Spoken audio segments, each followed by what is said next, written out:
Oh, I gotta get this out of the way. Bye-bye. Perfect.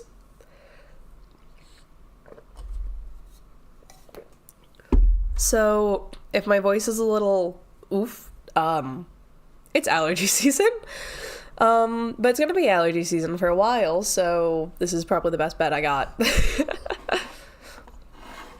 I'm mostly doing this because otherwise I won't record audio for this, and I'll just never do it, and I'll never upload, and I don't want that for you guys. Also, completely unrelated, before we really get started, you know, in the section where no one listens to anything, I'm gonna probably start vlogging soon, my actual human face. I'm trying to figure out how I want to do that, because I just need to figure out how to vlog and how vlogs, like, work. For a secondary project you might never see, because maybe I'll decide it's a stupid thing. But if I don't, I'm gonna have a really cool idea for later, because, you know, it's spring, so of course I've been getting into horror stuff. I don't get into horror at fall, I get into cozy at fall. So all my horror comes to the spring, summer months. Late August is like usually like, I don't know, peak, and then I'm just like, it's October. I've already been spooked, guys. I'm all good. I don't need none of that.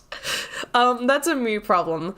But anyways, I have an idea for a horror ARG, but it involves vlogging as like its main source of thing, and I'm not gonna watch vlogs, and I don't know if you guys would watch vlogs, so the solution, naturally, is that I'm going to vlog, and I might make them, like, unlisted, so then they're, like, an optional watch. I'm still figuring it out. Also, I gave myself a horrible haircut, so look forward to that. Spring model almost done. I have to add a coat, and then just, like, rigging, and then I should be good there. But yeah, those are all my silly little announcements. Now I'm gonna open Audition so I can get the audio that I can, like, you know, edit to be slightly nicer. Because, no offense, OBS, I can't do as much, like, de-essing. So all my P's pop and my S's S. And if you were listening to this for ASMR, I'm sorry I did that. No, I'm not sorry. You know, I'm, like, sorry in the sense of, like, oh, sorry you had to go through that, but also, like, I don't regret my choices. I'm a bad person. Okay, anyways, let's get started! Woo! The first one up is going to be Jeff the Killer, because, I don't know, this is just, like, a good classic one. If you guys have any that you would like to recommend, go ahead and tell me them, if you tune into this at all. It's at a weird time, on a weird day. Why would I make a schedule when I can just do whatever the heck I want? Also, I might get a phone call in the middle of this. If so, stream abruptly ends. Sorry about that. No, it's not a bad phone call. It's, I'm starting a new job soon, and they need to call me in for, like, another interview type thing. And they called me the one day I was at work. So I called them back and I was like, hey, you can call me tomorrow and we can schedule this. And then they didn't. And then I worked the next day and I left them another voicemail being like, you can call me Friday. And so I'm hoping they call me today. And yeah, I'll probably call them again at some point. I hope they pick up this time. Okay. But no, it's nothing bad. It's just chaos.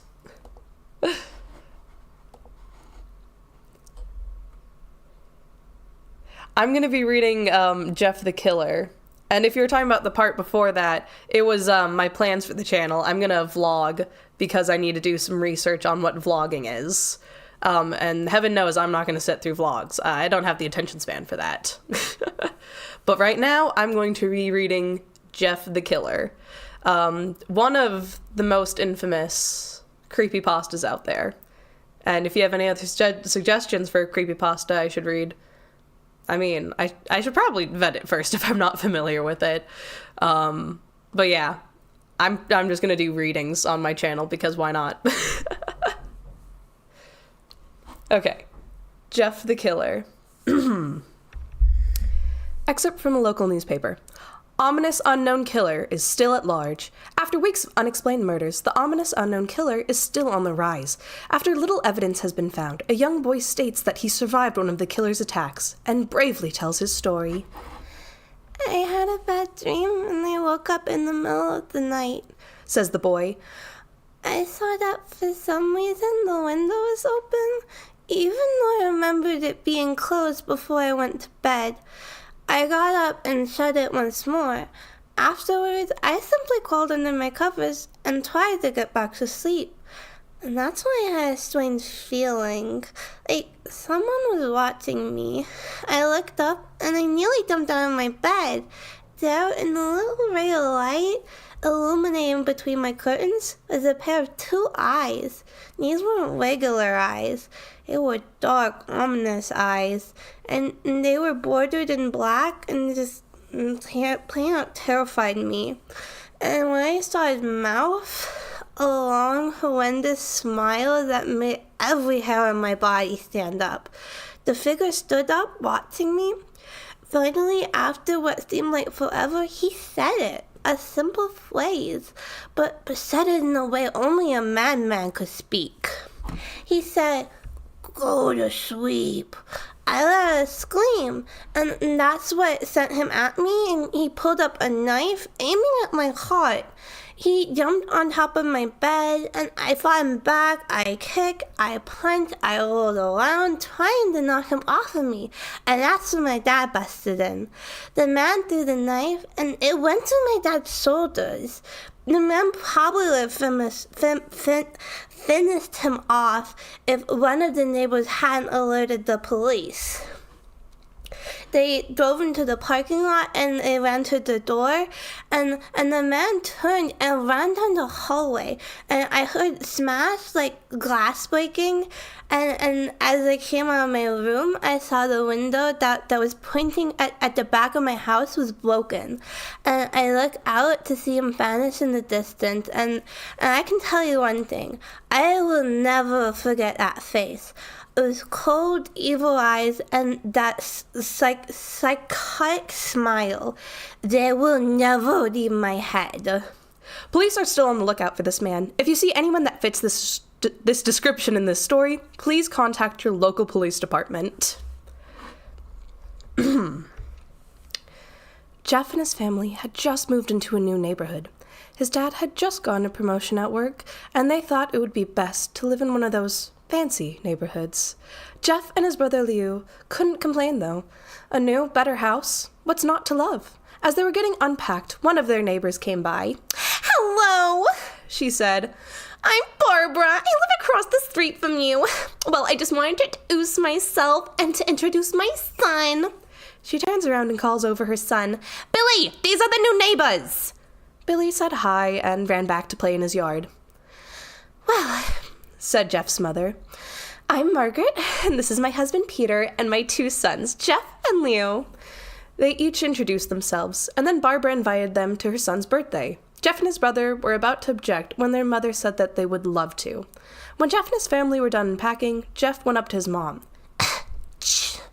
"Mom, why would you invite us to some kid's party? If you haven't noticed, I'm not a dumb kid."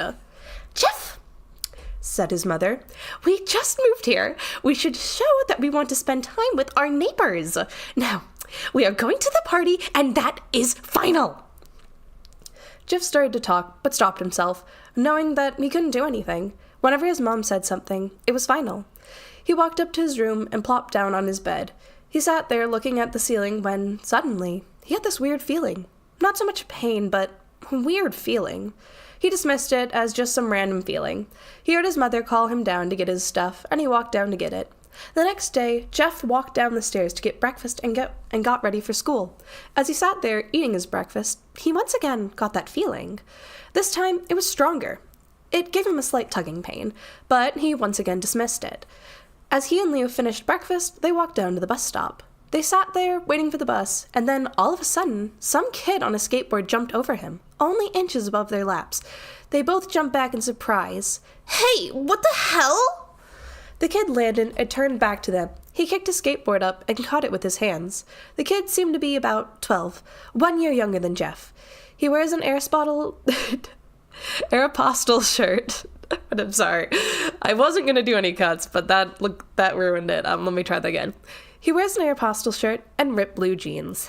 Well, seems like we got some new meat," Suddenly, 2 other kids appeared. One was super skinny, and the other was huge. Well, since you're new here, I'd like to introduce ourselves.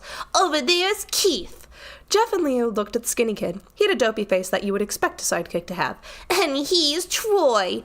They looked over at the fat kid. Talk about a tub of lard. This kid looked like he hadn't exercised since he was crawling. And I, said the first kid. I'm Randy. Now, all the kids in the neighborhood knows that there's a small price to pay for bus fare, if you catch my drift. Leo stood up, ready to punch the light out of the kid's eyes, when one of his friends pulled a knife on him. Tisk, tisk, tisk. I had hoped you'd be more cooperative, but it seems we must do this the hard way. The kid walked up to Leo and took his wallet out of his pocket. Jeff got that feeling again. Now, it was truly strong, a burning sensation. He stood up, but Leo gestured him to sit down again. Jeff ignored him and walked up to the kid. Listen here, you little punk. Give back my bro's wallet, or else. Randy put the wallet in his pocket and pulled out his own knife. Oh, and what will you do? Just as he finished the sentence, Jeff popped the kid in the nose. As Randy reached for his face, Jeff grabbed the kid's wrist and broke it. Randy screamed, and Jeff grabbed the knife from his hand. Troy and Keith rushed Jeff, but Jeff was too quick. He threw Randy to the ground. Keith lashed out at him. Sorry, I don't know. I started laughing. Yeah, no, I'm gonna have to edit this. I'm unserious. Where was I? Keith lashed out at him. Keith lashed out at him, but Jeff ducked. But Jeff ducked and stabbed him in the arm. Keith dropped his knife and fell to the ground screaming. Troy rushed him too, but Jeff didn't even need the knife. He punched Troy straight in the stomach, and Troy fell down. As he fell, he puked all over. Leo could do nothing but look in amazement at Jeff. Jeff, how'd you... That was all he said. They saw the bus coming and knew they'd be blamed for this whole thing, so they started running as fast as they could. As they ran, they looked back and saw the bus driver rushing over to Randy and the others. As Jeff and Leo made it to school, they didn't dare tell what happened. All they did was sit and listen. Leo just thought that as his big brother beating up a few kids. Okay, I figured it out. Pain is funny. It's true. Leo just thought of that as his brother beating up a few kids. But Jeff knew it was something more. It was something scary. As he got that feeling, he felt how powerful it was. The urge to just hurt someone. He didn't like how it sounded, but he couldn't help feeling happy. He felt that strange feeling go away and stay away for the entire day of school. Even as he walked home, due to the whole thing being near the bus stop and how now he probably wouldn't be taking the bus anymore, he felt happy.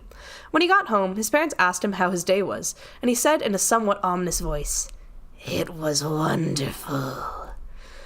Next morning, he heard a knock at the front door. He walked down to find 2 police officers at the door, his mother looking back at him with an angry look.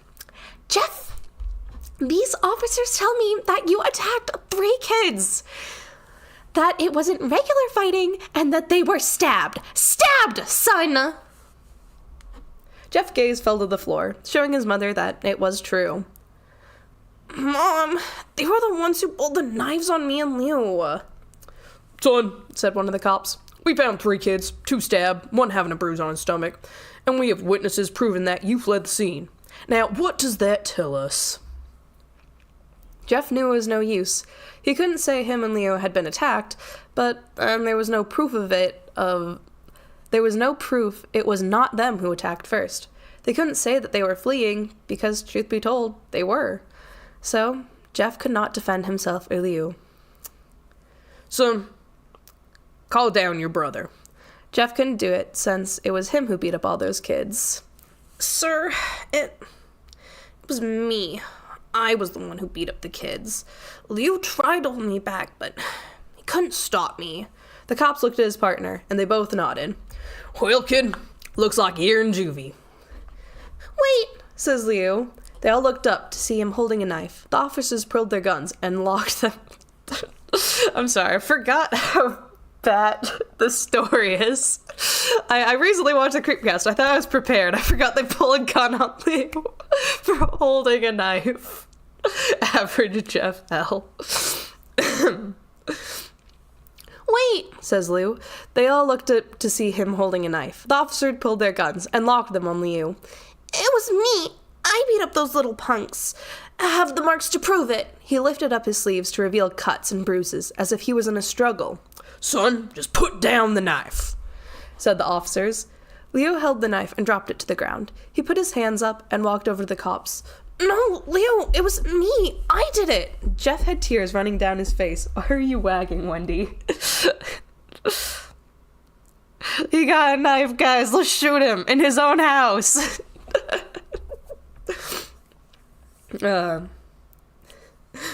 Sorry, my dog started wagging for no reason. She does. She loves the Creepypasta murder podcast. No, Lou, it was me. I did it. Jeff had tears running down his face.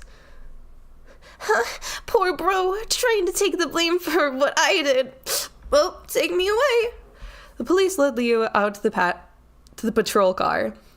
Leo, tell them it was me. Tell them. I was the one who beat up those kids. Jeff's mother puts her hands on his shoulders. Jeff, please, you do not have to lie. We know it was Lou. You can stop. She is taking a nap right now, so it is like a bedtime story for her.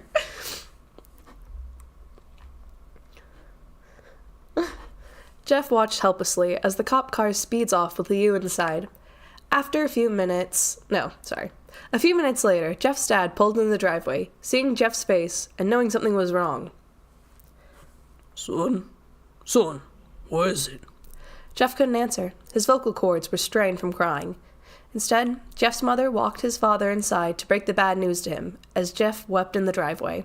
After an hour or so, Jeff walked back into the house, seeing that his parents were both shocked, sad, and disappointed. He couldn't look at them. He couldn't see how they thought of Liu when it was his fault. He just went to sleep, trying to get the whole thing off his mind. 2 days went by, with no word from Liu at JDC. No friends to hang out with, nothing but sadness and guilt. That is until Saturday, when Jeff is woke up by his mother with a happy, sunshiny face. Jeff, it's the day, she said as she opened up the curtains to let light flood in the room. What? What's today? Asked Jeff as he stirs awake. Why, it's Billy's party! Now he was fully awake. Mom, you're joking, right? You don't expect me to go to some kid's party after... There was a long pause. Jeff, we both know what happened. I think this party could be a good thing that brightens up the past few days. Now get dressed. Jeff's mother walked out of the room and downstairs to get herself ready. He fought himself to get up. He picked out a random shirt and a pair of jeans and walked downstairs. He saw his mother and father all dressed up, his mother in a dress and his father in a suit. He thought, why would they even wear such fancy clothes to a kid's party? Son, is that all you're going to wear? Said Jeff's mom. Better than wearing too much, he said. His mother pushed down the feeling to yell at him and hit it with a smile. Now, Jeff, we may be overdressed, but this is how... Oh, sorry, this is the father. Let me try rereading that. The mom's name is probably Karen.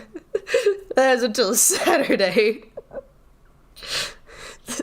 This story is amazing. I don't know what you're saying, Zoom. This is the best story ever.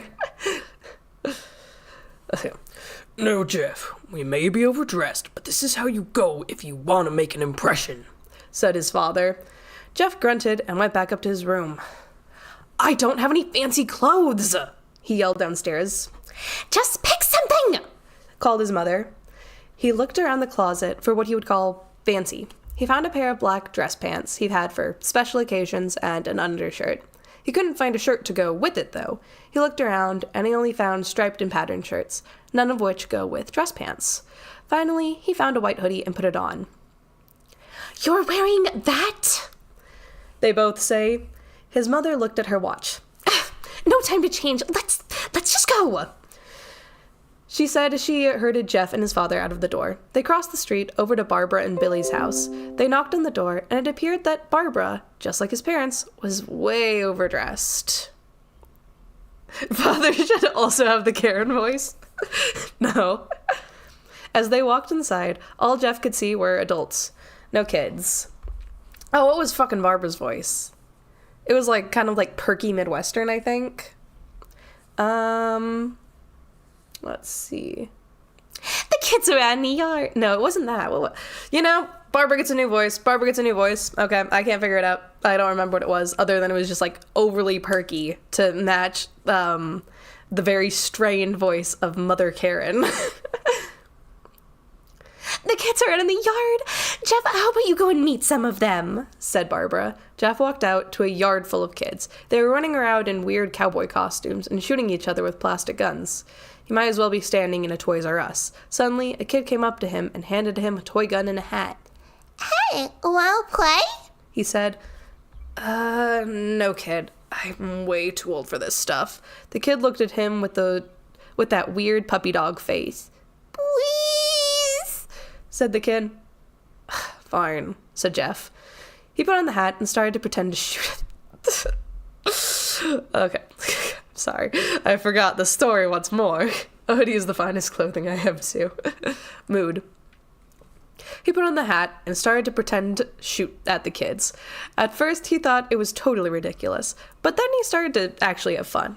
It might have not been super cool, but it was the first time he had done something that took his mind off of Liu. So he played with the kids for a while, until he heard a noise. A weird rolling noise. Then it hit him. Randy, Troy, and Keith all jumped over the fence on their skateboards. Jeff dropped the fake gun and ripped off the hat. Randy looked at Jeff with a burning hatred.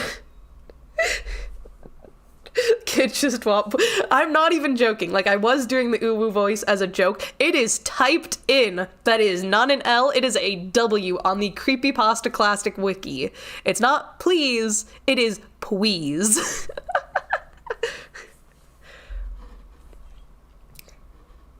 hello, Jeff, is it? He said. We have some unfinished business. Jeff saw his bruised nose. Think we're even. I beat the crap out of you, and you got my brother sent to JDC. Randy got an angry look in his eyes. Oh no, I don't go for even. I go for winning. You may have kicked our asses that one day, but not today. As he said that, Randy rushed at Jeff. They both fell to the ground. Randy punched Jeff in the nose, and Jeff grabbed him by the ears and headbutted him. Jeff pushed Randy off of him, and both rose to their feet. Kids were screaming, and parents were running out of the house. Troy and Keith both pulled...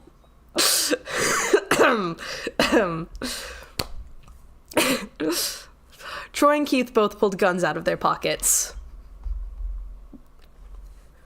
No one interrupts, or guts will fly, they said. Randy pulled a knife on Jeff and stabbed it into his shoulder. Jeff screamed and fell to his knees. Randy started kicking him in the face. After three kicks, not 3 kids. I was like, what about these 3 kids?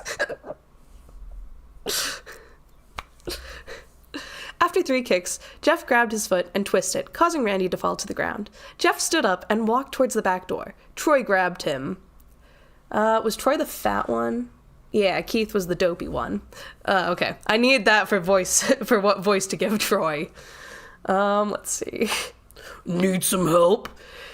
He picks Jeff up by the back of his collar and throws him through the patio door. As Jeff tries to stand, he is kicked down to the ground. Randy repeatedly starts kicking Jeff until he starts to cough up blood. Come on, Jeff, fight me! He picks Jeff up and throws him in the kitchen. Randy sees a bottle of vodka on the counter and smashes the glass over at Jeff's head. What kind of kids party is this with vodka? All the parents are inside in way too fancy clothing. Kids are playing cowboys out back. That's normal. Why is there vodka? A big bottle of vodka. Oh, man. This neighborhood's wild. You can tell it's fancy. Vodka and kids with guns. And you pretend to shoot all the kids as a teenager. As like it said Randy was like 13, so Jeff's 14? Bro has 2 guns pulled at him and walks to the door. Yeah, what else are you supposed to do? You're just like, I don't want to be part of the situation, so peace. I kicked your butts, and you got my brother sent to JDC, so, you know, I was gonna excuse myself from the situation. Give giving these. Obviously they have a very good racketeering operation going on. They got contacts. He's in this. He does not want to be a part of the situation. He's gonna leave Zoom. I don't see what's so confusing about that. He's gonna peace. He felt like they were even, and so he excused himself from the situation. No, I don't think he is. I don't think you understand. He is a situation, but he's excusing himself from this situation. He's at a kid's birthday party right now. He's not gonna fight for his life. No, he's a different situation. This is different than him. This is Randy's situation. He does not want to be a part of Randy's situation. Okay. Where was I in the story? I should actually probably take a sip of water first.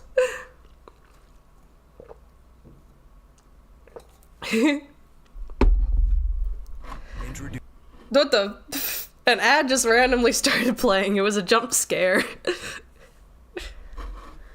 Okay, where's the vodka? Here it is. Fight! He throws Jeff back into the living room. Come on, Jeff, look at me. Jeff glances up, his face riddled with blood.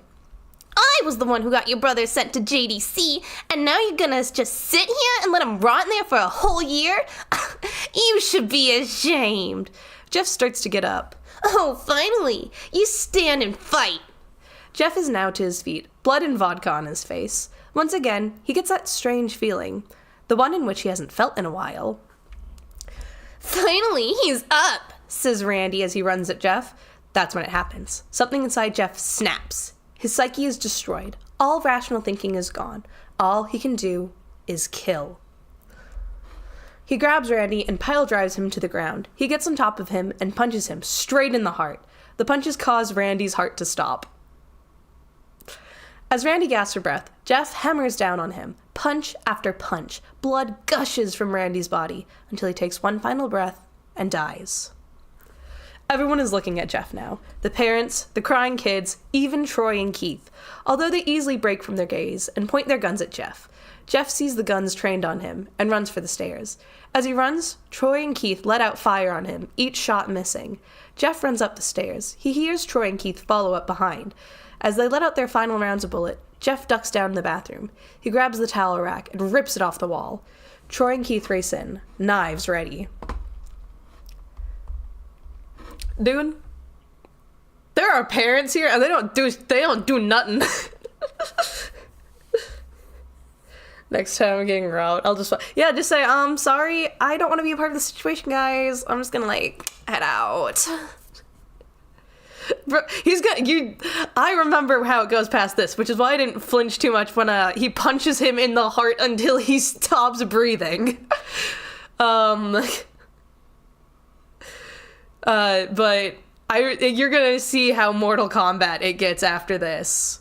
Maybe not, punching the heart's probably the most Mortal Kombat. He just gets really brutal after this, with these goons who decided to follow him for some reason. If I just watched someone punch someone's heart into submission, I'd just be like, nope, I'm gonna leave this situation, guys. Peace.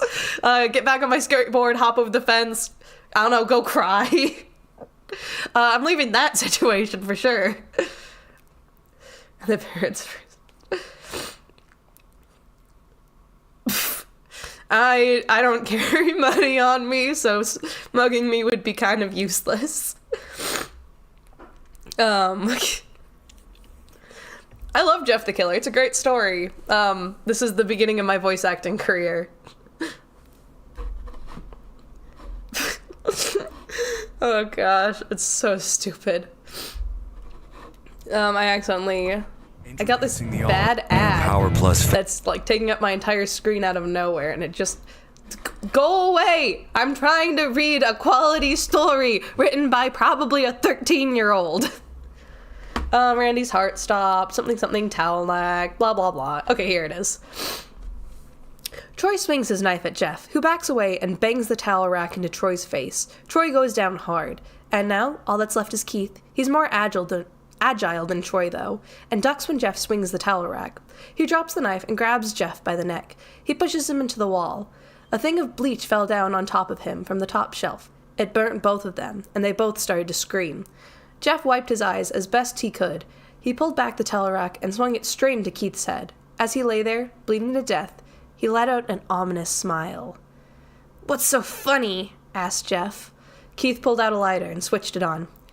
"What's funny," he said, "is that you're covered in bleach and alcohol." Jeff's eyes widened as Keith threw the lighter at him. As soon as the flame made contact with him, the flames ignited the alcohol in the vodka.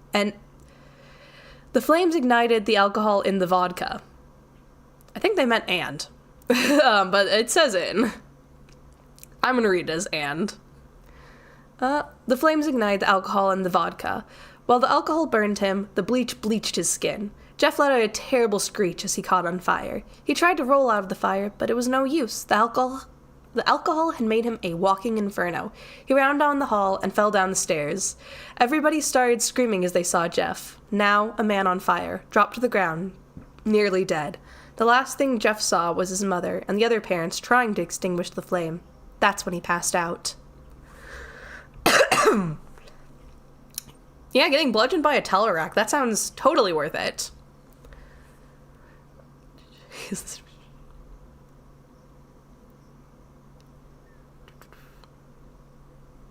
Oh, gosh. Yeah, no, I guess I carry my credit cards and stuff, which you could use, but also those are very easy to cancel. I know, because I had to cancel one once, because I left it at the airport like an idiot. Don't be stupid like me. Don't accidentally leave credit cards at the airport. No one spent it, luckily. But, like, it was a headache to get back, because I was on vacation. It was, like, to my mom's house, so it was totally fine. But it's just like, yeah, I will tell you where to send it. Can you tell me how fast you'll send it? Because that changes the location I want you to send it to. No, it wouldn't work because he was a walking inferno because the bleach was bleaching his skin and the alcohol made him the inferno. So the only thing he could do was fall down the staircase, naturally.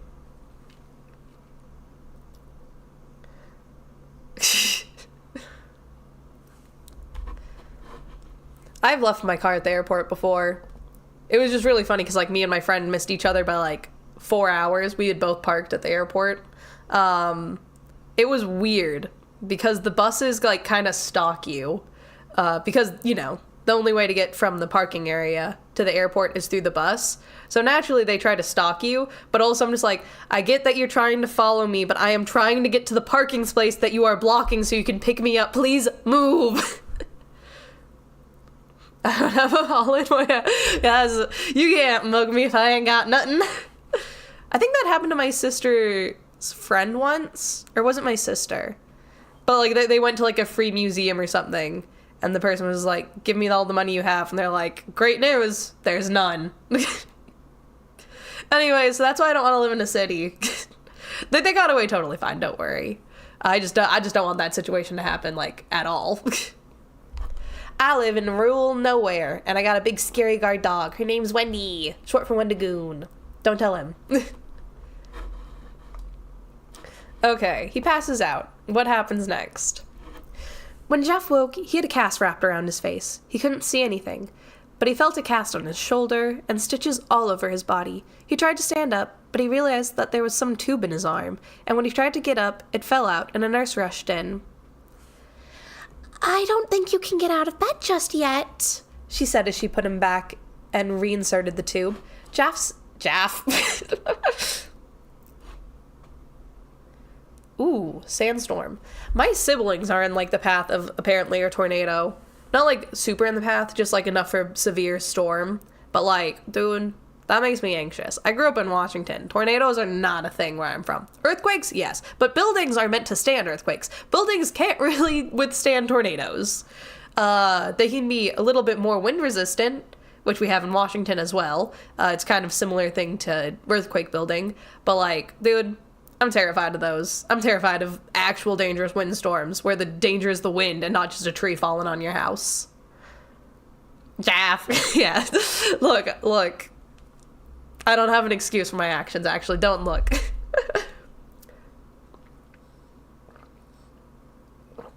Maybe it's just my sister-in-law watching, like, top 10 tornado murder masses in whatever when I visit. And I was like, oh, that's lovely. That's nice. Ha ha ha ha ha ha.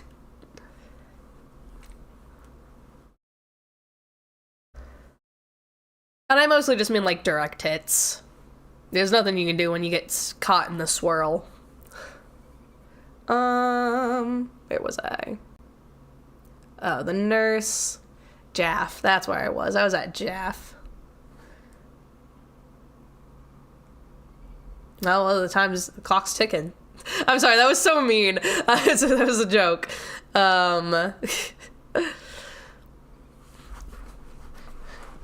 New stories. What? Stories about what? Are you just saying when am I going to be done with Jeff the Killer? It's going to be forever. I like to get sidetracked. Okay. Jeff sat there with no vision, no idea of what his surroundings were. Finally, after hours, he heard his mother. Honey, are you okay? She asked. Jeff couldn't answer, though. His face was covered, and he was unable to speak. Oh, honey, I have great news. After all the witnesses told the police that Randy confessed to trying to attack you, they decided to let Leo go. This made Jeff almost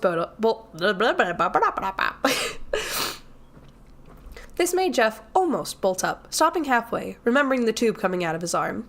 He'll be out by tomorrow, and then you two will be able to be together again. Jeff Mothers hugs Jeff and says her goodbyes. The next couple of weeks were those where Jeff was visited by his family. They came the day where his bandages were to be removed. His family were all there to see it, what he would look like.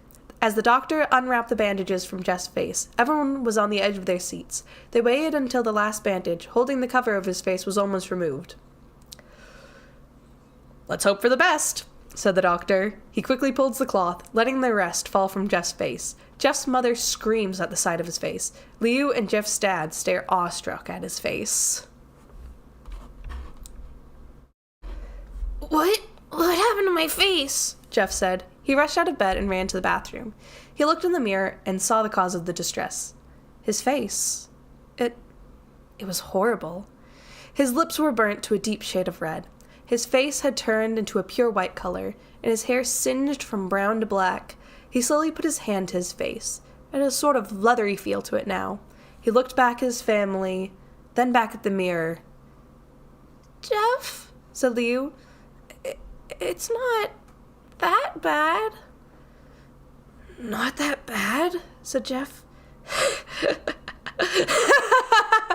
It's perfect. His family were equally surprised. Jeff started laughing uncontrollably. His parents noticed that his left eye and hand were twitching. Jeff, are you okay? Okay. I've never felt more happy. Look at me. His face goes perfectly with me.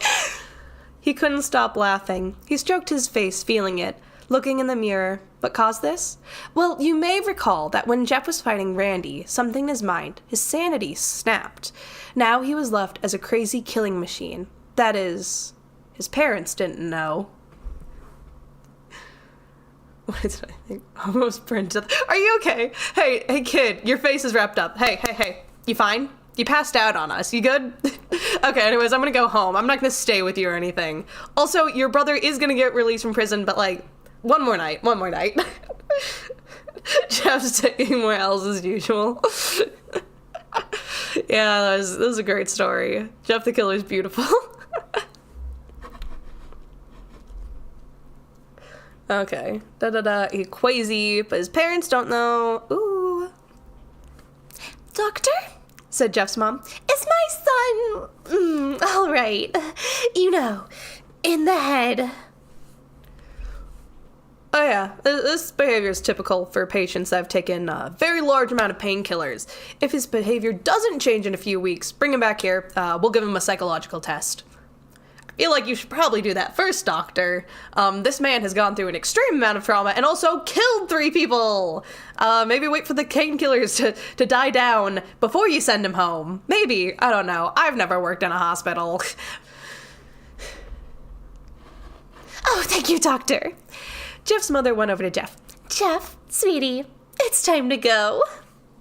Jeff looks away from the mirror, his face still formed into a crazy smile. Okay, Mommy. His mother took him by the shoulders and took him to get clothes. "This is what came in," said the lady at the desk. Jeff's mother looked down to see the black dress pants and white hoodie her son wore. They were now clean of blood and now stitched together. Jeff's mother led him to his room and made him put the clothes on. Then they left, not knowing that this was their final day of life. Later that night, Jeff's mother woke to the sound coming from the bathroom. It sounded as if someone was crying. She slowly walked over to see what it was. When she looked in the bathroom, she saw a horrendous sight. Jeff had taken a knife and carved a smile into his cheeks. Jeff, what are you doing? Asked his mother. Jeff looked over it to his mother.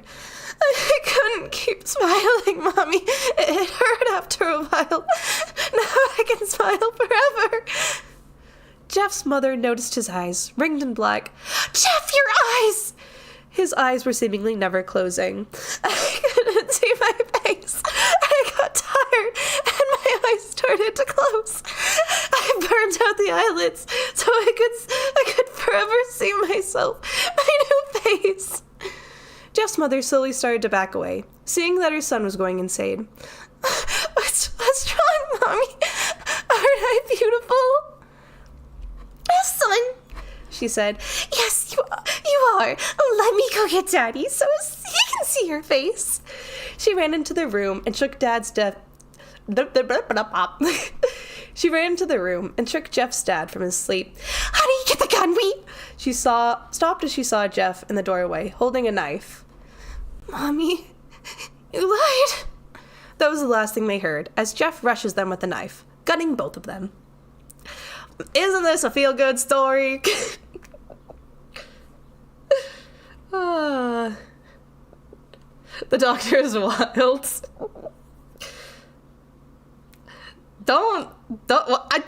Why you say that, Zoom? No one's gonna be jorking nothing. Seeing him go insane, of course. He can't. He's also, the L's stand for lives in this case, in this rare instant. How many people has Jeff killed? He's killed the 3 kids, he's killed his parents, so that's 5. That's 5 in... I know that there is, like, the hospital time, but, like, in the time that he's able to be, cognizant and actually do things, that's 5 lives in the span of 2 days. He's doing good. He's doing good for himself. Doing pretty good as a 14-year-old. Is that how old he was? He was either 13 or 14. He is a young teenager, but he is capable. He is getting the job done. His brother Leo woke up, startled by some noise. He didn't hear anything else, so he just shut his eyes and tried to go back to sleep. As he was on the border of slumber, he got the strangest feeling that someone was watching him. He looked up, before Jeff's hand covered his mouth. He slowly raised the knife, ready to plunge it into Leo. Leo thrashed here and there, trying to escape Jeff's grip. "Shh," Jeff said. "Just go to sleep." The end! Yay! He killed 6 people! 3 a day. That's his thing. He can't kill 1 person at a time. He has to kill them 3 a day. That's what I figured it out. I've cracked the code. So anyways, if you're gonna write a Jeff the Killer fanfic, make sure he kills 3 people each time he kills. That's his thing. He can't stop taking L's, and the L's stand for lives.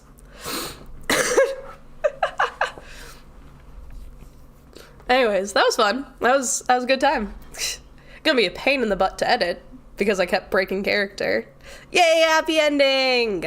And then it circles back to what we saw. Oh my gosh, it all makes sense. And then you read the beginning, and then you read his backstory, and then you read the beginning, and then Oh, I love me some good creepypasta. I love me some good creepypastas. And by good, I mean special. I love me some special creepypastas. I remember I think my first creepypasta was Eyeless Jack. So he holds a special place in my heart. And we were reading it at a Girl Scout retreat. And it was so scary. I have not read Eyeless Jack in a hot minute. If I remember right, he kept, at some point, the main character just passes out and wakes up and is like, the paramedics are there and they're like, "Sir, you only have 1 kidney." And he's like, "Oh no." Also, I think he kills his brother dies. It's a great story. I should read that one. It's a unique pasta. No, it's creepy. It's so scary. It's scary. If you're curious, I mean, I've been planning to do, oh, my avatar glitched. Give me a second. Wake up, sleepyhead. Doot. Why is this? Turn on. Bop. There we go. I don't know why she did that. Whatever. Doesn't matter to me. I got it back to working.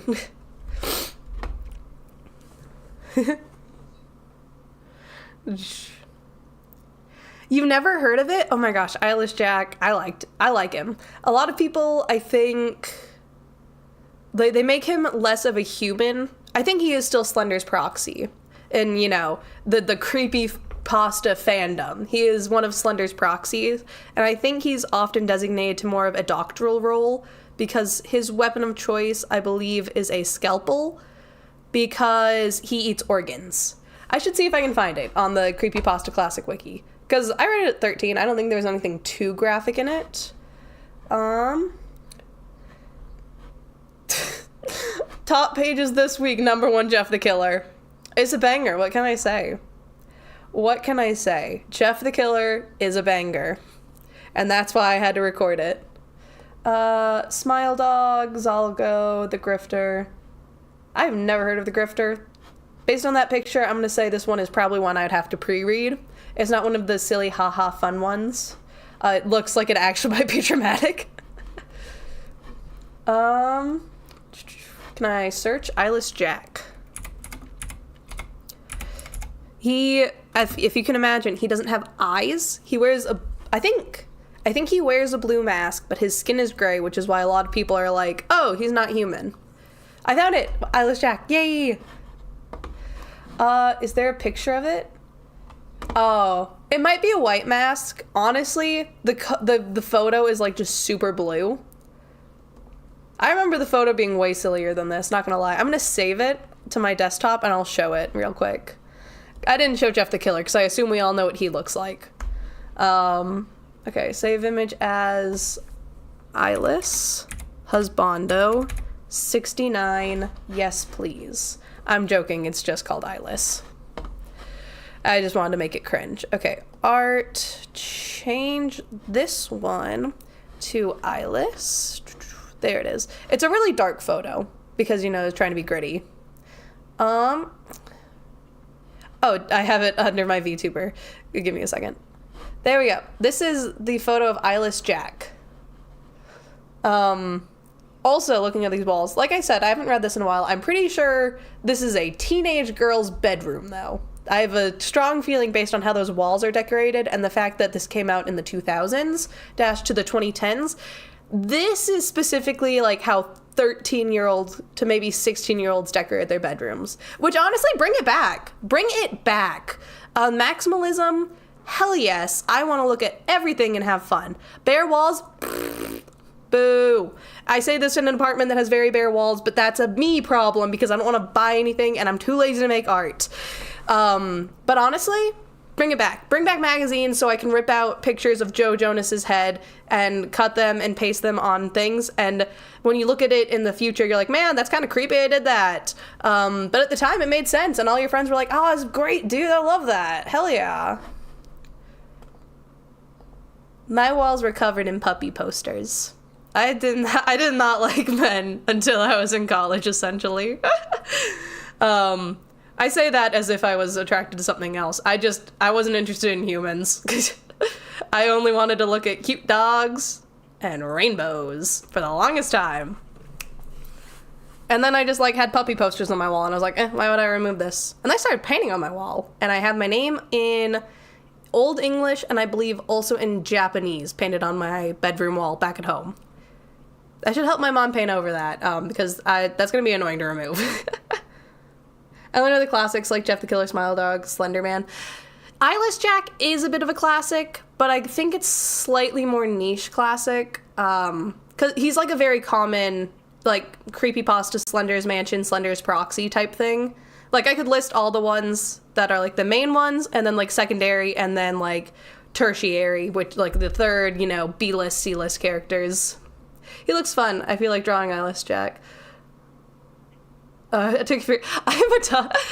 So I do like cats. I will say my model right now is a fox. It is mistaken as a cat a lot because you can't really see my tail.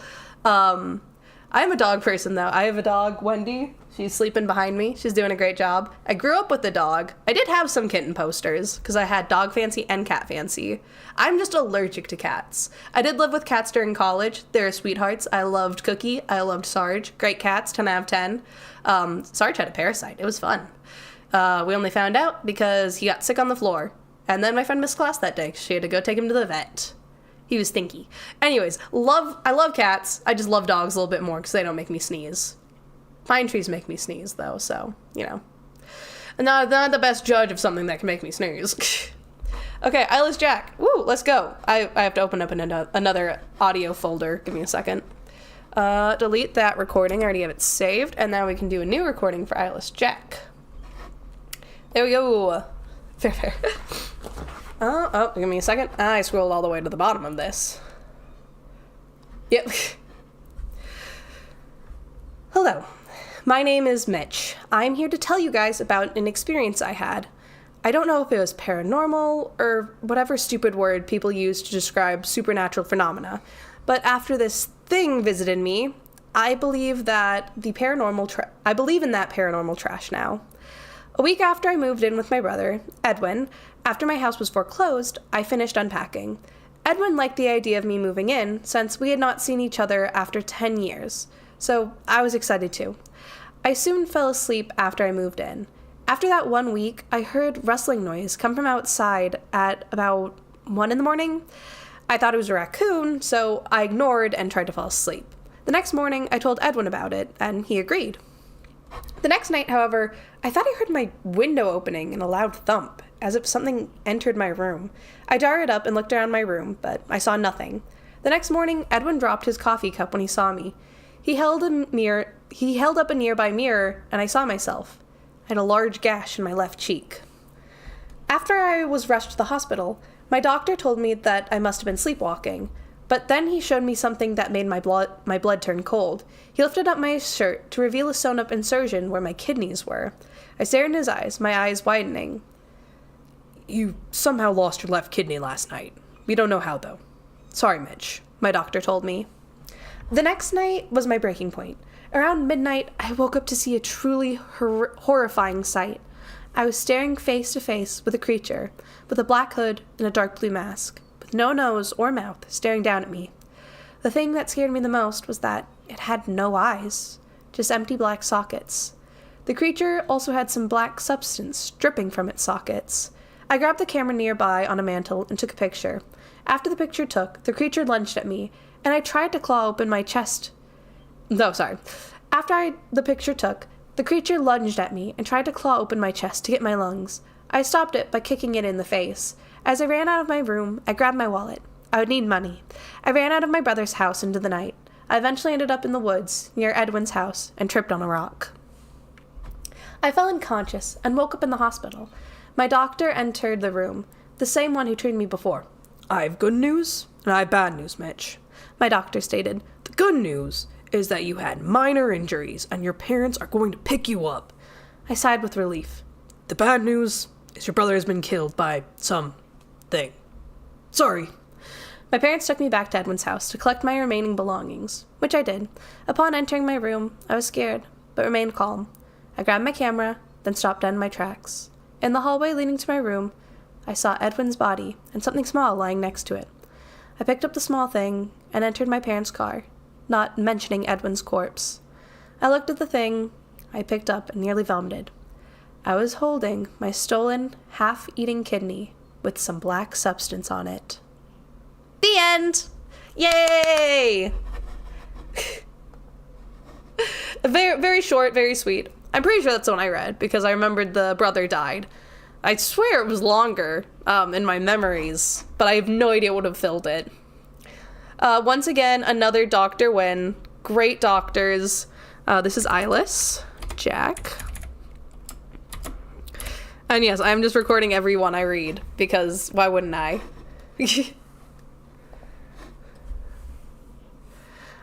Stop! Zoom! Stop! Stop being a perv! Of course these are L's. These are creepypastas. Stop by kicking me in the face. Also that she was like, I'm not gonna scream and warn my brother. She's like, sorry, Edwin, every man for himself. I'm missing a kidney. Also, the doctor's like, man, one of your kidneys missing. But, you know, the cut in your face, that's probably like a you thing. This is... Also, we reported your brother is dead. No one bothered to clean up his body, but...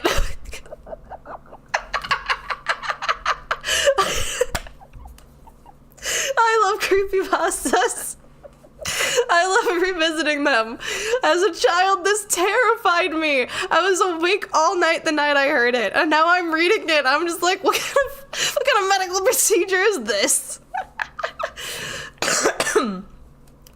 Also, like, oh, it's paranormal because it took my kidney. Like, this could just be like, you know, a cannibal. Like, I'm looking at that photo, and the hood is unnaturally tight, but that itself is not unnatural. You could argue the black substance is unnatural, and that's fine. But also being like, it didn't have a nose or mouth, but it was big black sockets. Also, it was a mask. I was just like, well, yeah, it was an effing mask, you idiot. Jomfrey. There's probably a Creepypasta written about Jomfrey.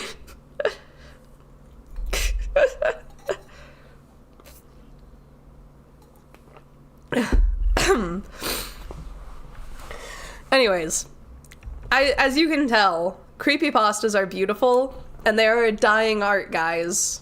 And I'm 100% doing this for when I inevitably write my own story that I'm going to voice act. I'm pretty sure that's what they're called. Let me look it up. They're like the crack fix of the creepypasta world. They're made intentionally to be joking.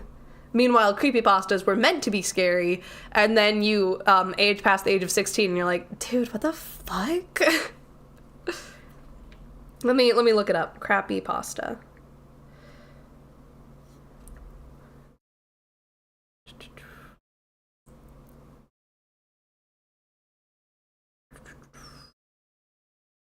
I'm not finding it, but I swear that was a term that was used online for a while. Creepy McPasta. I know, they're beautiful. They are beautiful things.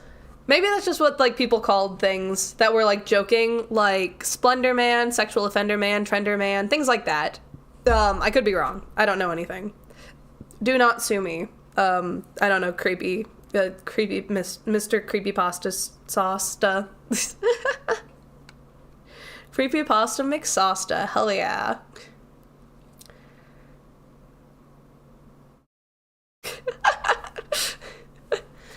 Oh, gosh. Okay. You wanted Smile Dog earlier. I ignored it in order to read... You know what? I'm gonna have to look up something real quick. I will read Smile Dog, but I want to see if there's... On the tier list website... Tier list website... If there is... Creepypasta Slender proxies so I can name them off. If not, I will make that and I will stream that in another day. Mr. Creepy. I will do that after Smile Dog because I promised I would do Smile Dog earlier. But I'm getting sidetracked for my own personal benefit. Real quick.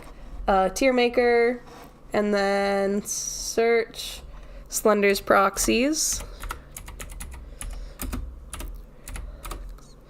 Because there's technically only like 3, well, technically only like 2. I haven't finished watching Marble Hornets. I know of the 2.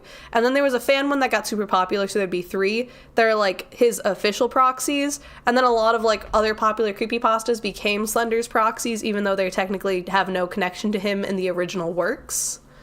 Slender's Mansion, that might be what I'm looking for. Let's see. Eyeless Jack, Jeff the Killer, Tiki Toby. I think it's the Bloody Painter, which I haven't read the Bloody Painter's original story. He might actually be, no, and that's Tiki Toby. Who the fuck's this? Is this Homicidal You? I think that's Homicidal You. I have also not read that one because I think when I found it, I only found a Spanish translation. I don't speak Spanish.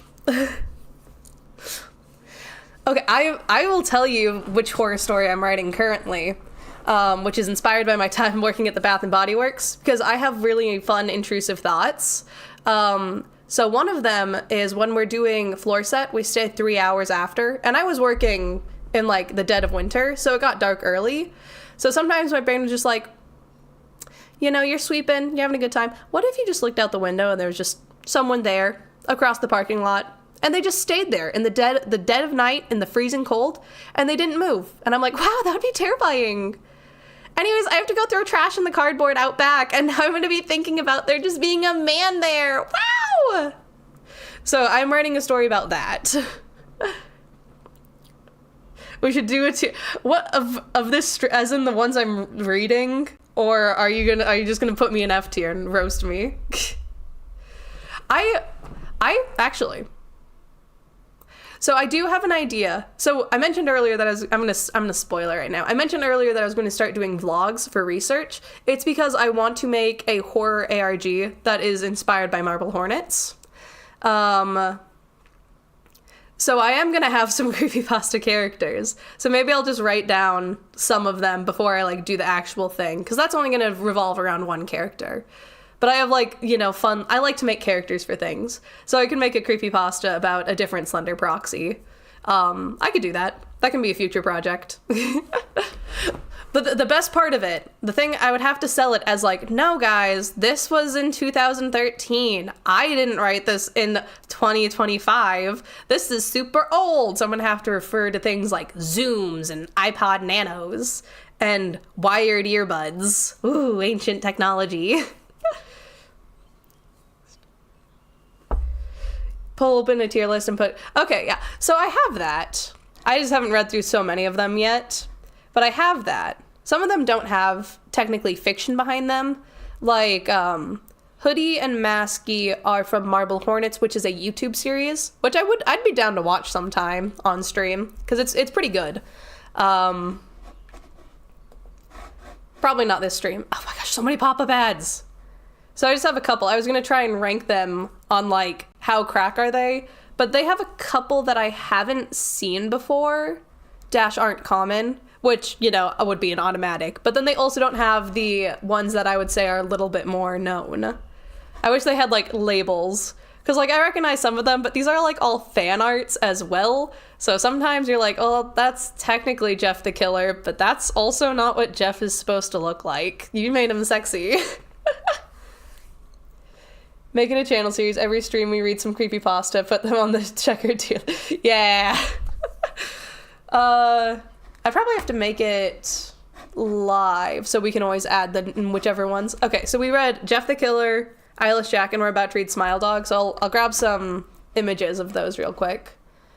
Part of me really wants to do the Jeff the Killer, that's the anime girl that was made by AI that just like looks at him in a glance and you're just like, oh no, it's just an anime girl. It's just a cute anime girl. But I will use his official photo. I will use the official photo. I'm already on the Wikipedia to steal it. Save as Jeffrey. Okay, desktop, save Jeffrey. Tier list, make a template. Template name. I kicked my computer. Don't worry about it. Okay. Search if the template already exists. I don't think it does, because it's gonna use my name. Kit Rant, creepypasta reading, tier list.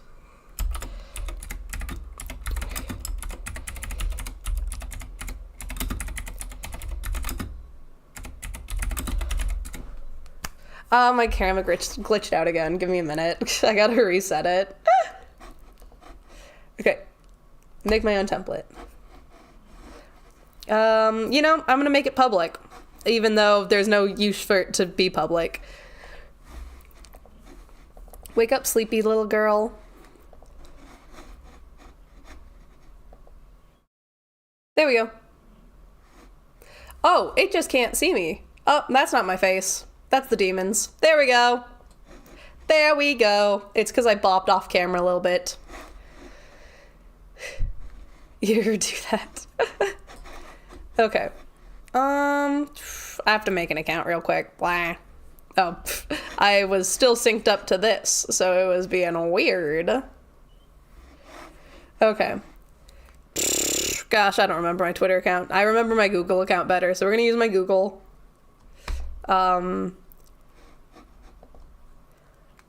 Oh, sweet, it didn't need my password. That's great, because I actually don't remember the password.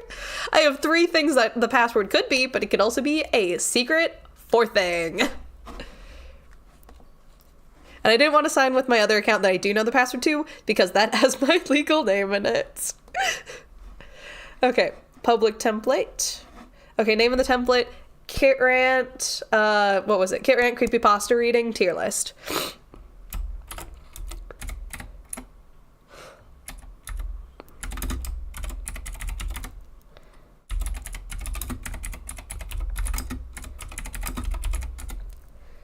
Select a category. Why is the text white? Albums, AMC, Among Us. Frick! Why does it keep glitching out? I'm just gonna leave it until I get the tier list built. Just give me a second. Anime and manga. Apex Legends, Argentina? Art. I feel like it should be art because it's special. Also because I can't read anything else. Because it is art, you know? It's the art of storytelling. That's mostly it. Okay, the password is... Okay. How do I keep bopping out of it so hard that it's just like, we can't compute where you are actually? I think you can. Why do I keep exiting out of it? Argentina. What is the category of these creepypastas? Argentina. I'm just gonna have to turn it off and on again. That is not where my face is. Perfect. Don't do that again. I hate calibrating it. Okay. Description of template. Creepypastas read live by Kit Rant.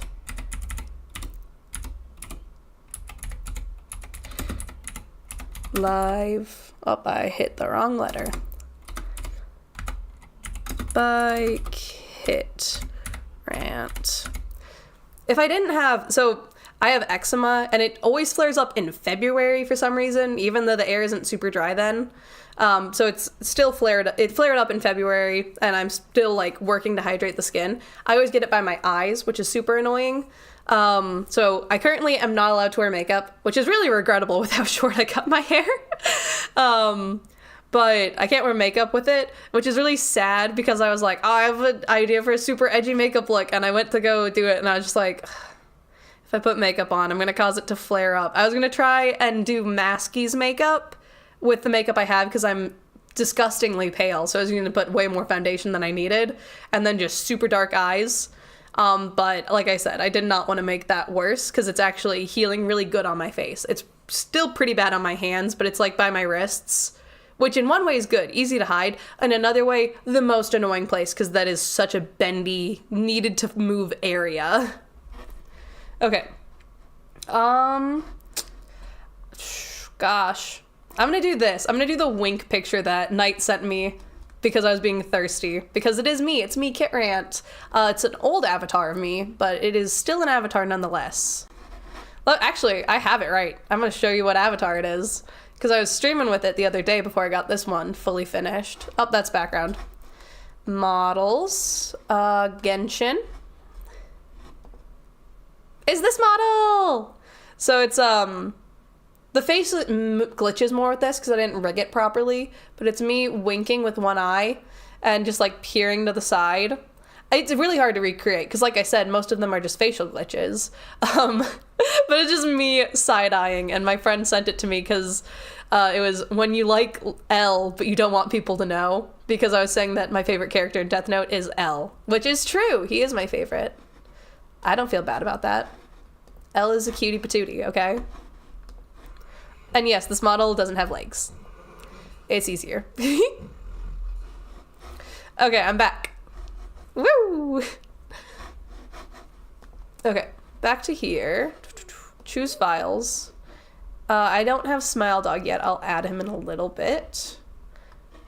Okay, we have Eyeless. And then where's Jeff? Don't tell me that Jeff did not save. I'm not seeing it. There it is.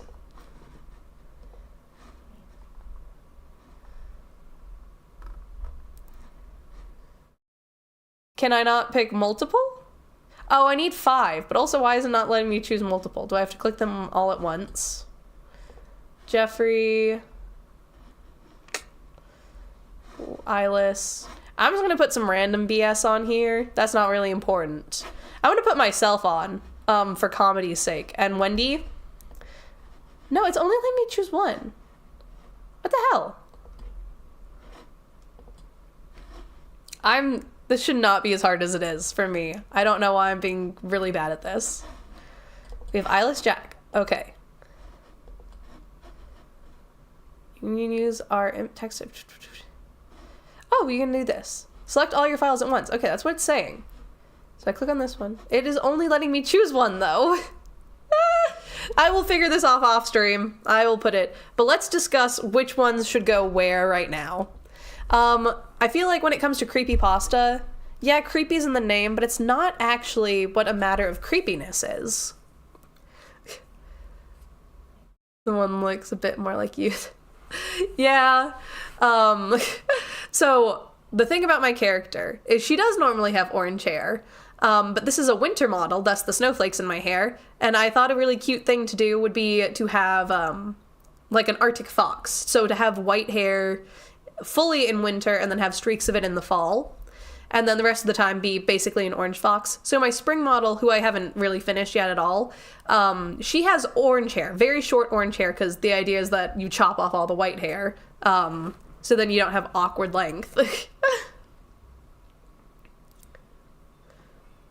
So yeah, the logo of me, I believe is also orange, is technically not this. This model is Sue.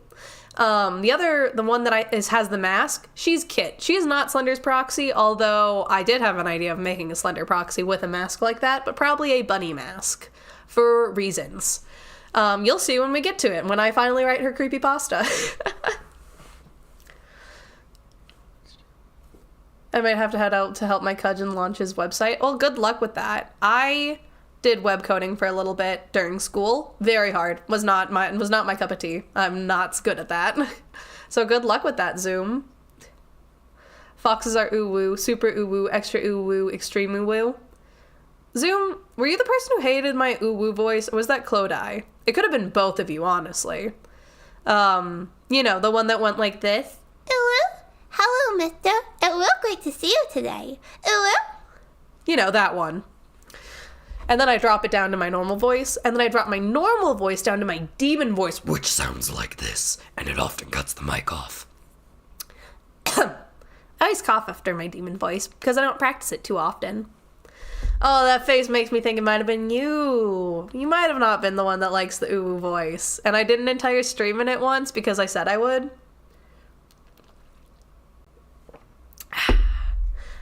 Why would you forget my most evil power? The range I have of being a voice actor is why people say I need to be a voice actor. So I can play a little kid, and I can talk like this in a little voice, and I can even kind of, I can stutter like in the way that a little kid can. Or I can go deep and evil and blah. Oh, fun times. Ghost Stories kid. Me and Claude both hated that. Good. Good, you should. It's cursed. Which one? The ooh or the demons? Because it's all about practice. Hilariously enough, I did the demon voice first. That was the first voice I ever did as a kid. And by kid, I mean 5 years old, and I was pulling that nonsense out of my back pocket. It was just who I was. And my mom learned that if she told me to stop doing it, I did it more. So she just stopped commenting on it, and I stopped doing it.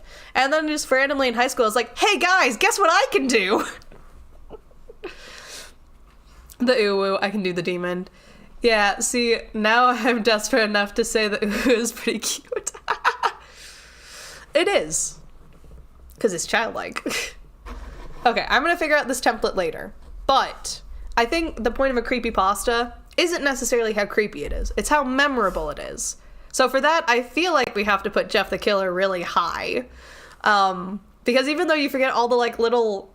the pulls a gun out at a child's party and he pretended to shoot kids and all that fun stuff.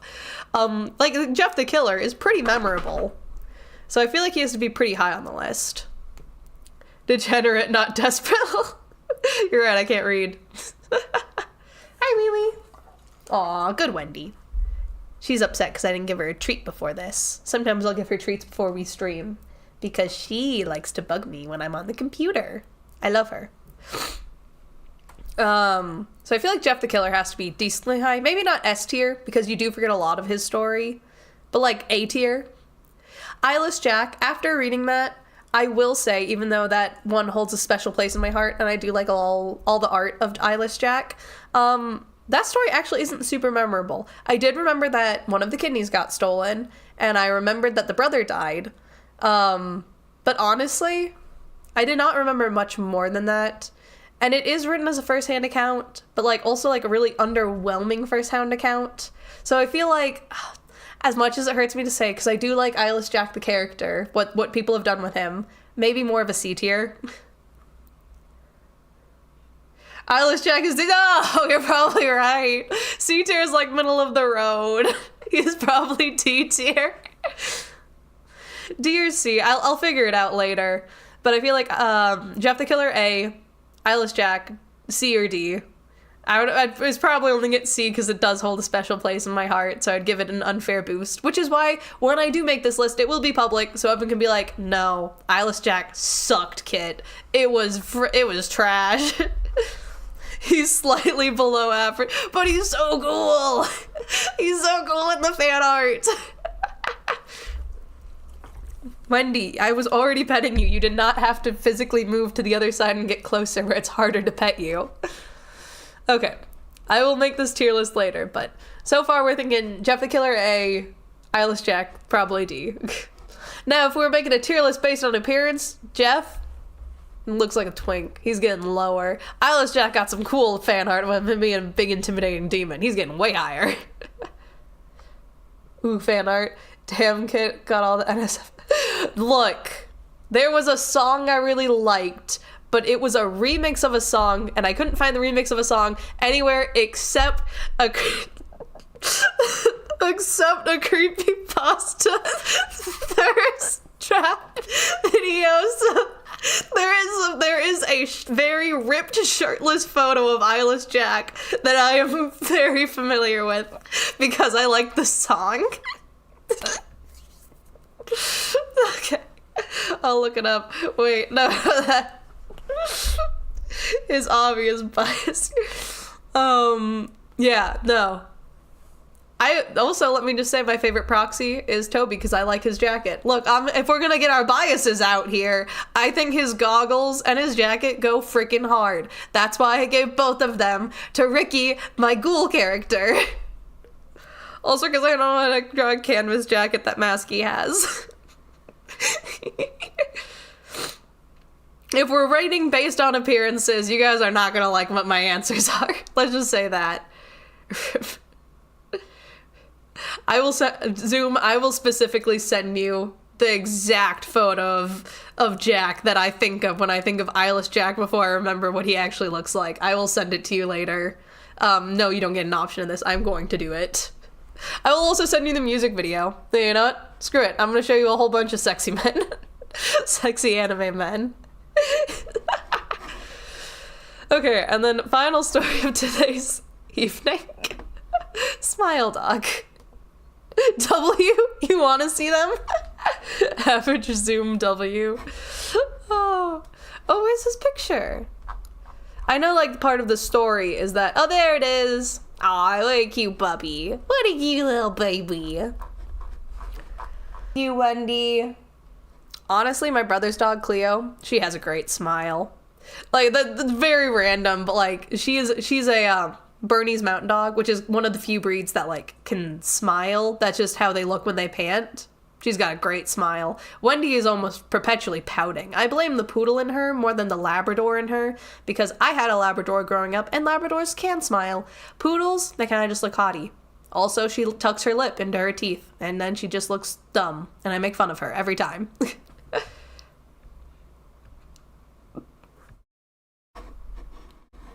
Okay, Smile Dog. Oh, I need to get my audio recording so I can actually make it nice. Okay, I saved Eyeless Jax. So now we're gonna record another one. Okay, Smile Dog, let's go! Oh wait, this one actually gives me a little read-up of it first. I'm gonna ignore that. Yeah, you better take that back. The pasta. Pasta. I first met in person with Mary E. in the summer of 2007. I had arranged with her husband of 15 years, Terrence, to see her for an interview. Mary had initially agreed, since I was not a newsman, but rather an amateur writer, gathering information for a few early college assignments, and if all went according to plan, some pieces of fiction. We scheduled the interview for a particular weekend when I was in Chicago on unrelated business. But at the last moment, Mary changed her mind and locked herself in the couple's bedroom, refusing to meet with me. For half an hour, I sat with Terrence as we camped outside the bedroom door. I listened and talked notes while he attempted fruitlessly to calm his wife. The things Mary said made little sense, but fit with the pattern I was expecting. Though I could not see her, I could tell from her voice that she was crying, and more often than not, her objections to speaking with me centered around an incoherent diatribe on her dreams, her nightmares. Terrence apologized profusely when we ceased the exercise, and I did my best to take it in stride. Recall that I wasn't a reporter in search of a story, but merely a curious young man in search of information. Besides, I had thought at the time I could perhaps find another, similar case if I put my mind and resources to it. Mary E. was the PSYOPs for a small Chicago-based bulletin board system in 1992 when she first encountered Smile.jpg, and her life changed forever. She and Terrence had been married for only 5 months. Mary was one of the estimated 400 people who saw the image when it was posted on a hyperlink on the BBS. Though she was the only one who had spoken openly about the experience. The rest have remained anonymous, or perhaps dead. In early 2005, when I was only in 10th grade, Smile.jpg was first brought to my attention by my budgeting interest in web-based phenomena. Mary was the most often cited victim of what is sometimes referred to as Smile.dog. That being Smile.jpg, as reputed to display. What caught my interest, other than the obvious macabre elements of the cyber-legendary and my proclivity towards such things, was the sheer lack of information, usually to the point that people don't believe it even exists other than rumor or hoax. It is unique because though the entire phenomena centers on a picture file, that file is nowhere to be found on the internet. Certainly, many photo-manipulated simulacra This person's using SAT vocabulary, guys. What the frick? Certainly, many photo-manipulated simulacra litter the web, showing up with the utmost frequency on sites such as image boards, 4chan, particularly /x/focused paranormal subboard. It was suspected these are fakes because they do not have the effect of the true Smile.jpg. It is believed to have, namely sudden onset temporal lobe epilepsy and acute anxiety. Gosh, this person's just like, oh, I'm just entering college. Also, let me use the biggest words in the vocabulary. Like I know that there's a lot of brain rot these days, but I think this person might have just like had a thesaurus right next to them and there's like, big word, big word, big word. Like, it's not bad. It's a lot of very big technical terms that I feel like is kind of unnatural.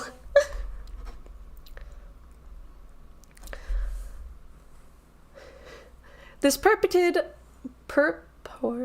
This purported reaction in the viewer is one of the many reasons the phantom-like smile.jpg is regarded with such disdain. I'm sorry, I just looked to the side and I saw something that is a very weird image and it caused me pause. Since it is patently absurd, through depending on whom you ask, the reluctance to acknowledge JPEG.Smile's existence might be just as much out of fear as it is out of disbelief. Neither smile.jpg nor smile.dog is mentioned anywhere on Wikipedia, though the website features articles on such other, perhaps more scandalous shock sites such as hello.jpg or 2 Girls 1 Cup. Any attempt to create a page pertaining to smile.jpg is summarily deleted by any of the encyclopedia's many admins. What kind of weird image? It's just another edit of Smile Dog, but it kind of looks like they photo imposed Jeff the Killer's face on Smile Dog, so that's what gave me pause. I've seen it before. I just didn't notice it was on the side of the screen until I looked and I was like, what the frick?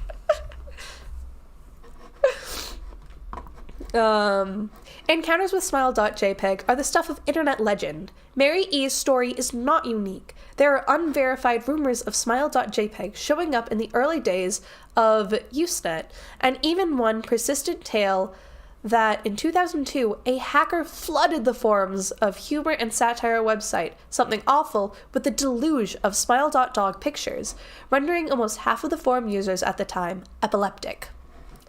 It is also said that the mid to late 90s smile.jpg circulated on Usenet and as an attachment of a chain email with the subject line, "Smile, God loves you."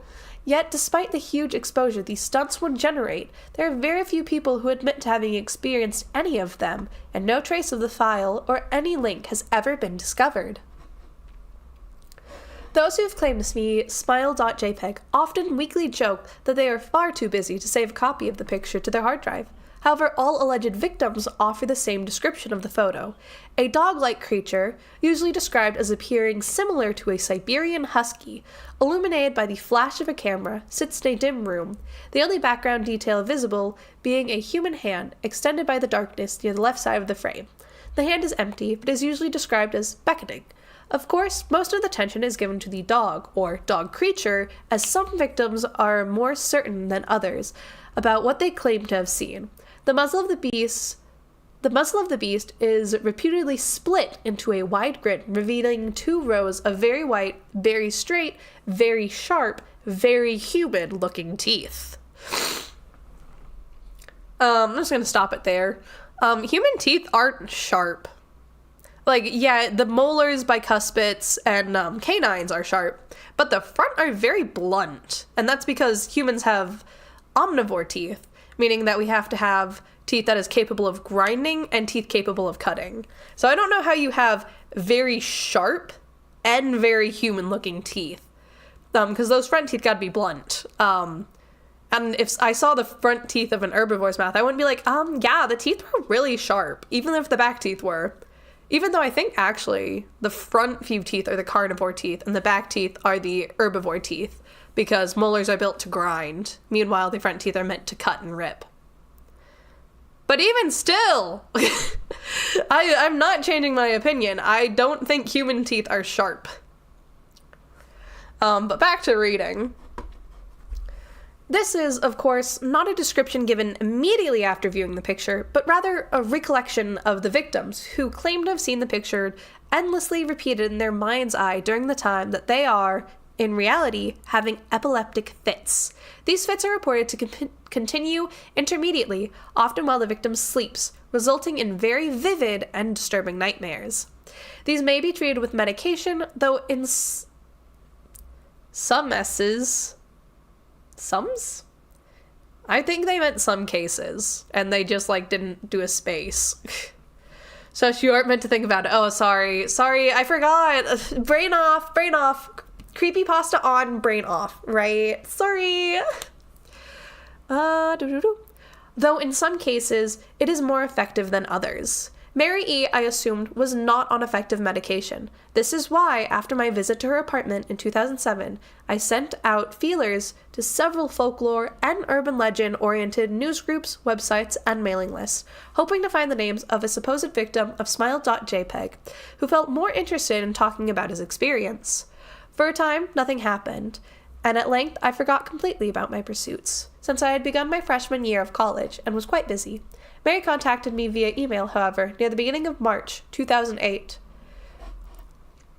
to jml@com from marye@net. Subject, last summer's interview.